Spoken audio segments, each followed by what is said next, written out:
तर काटोल येथे काल 3च्या सुमारास युवराज सिद्धार्थ बागडे या नावाच्या विद्यार्थ्याने गळफास घेतला. जे रुया शाळेसमोरील जे क्वार्टर आहे, जे त्याचे वडील जे आहे सिद्धार्थ बागडे हे तहसील कार्यालय बाबू या पदावर कार्यरत आहे. त्यांचा हा मुलगा आहे.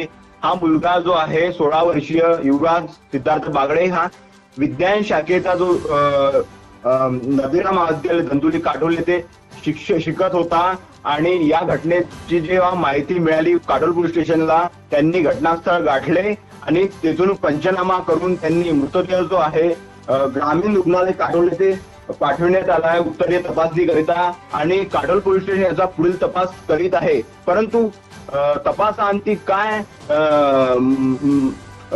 आत्महत्येचं कारण हे स्पष्ट झालेलं नाही. तपासाअंती काय समोर येते ते बघणं महत्वाचं ठरणार आहे. आपण दिलेल्या माहितीबद्दल धन्यवाद. धन्यवाद सर.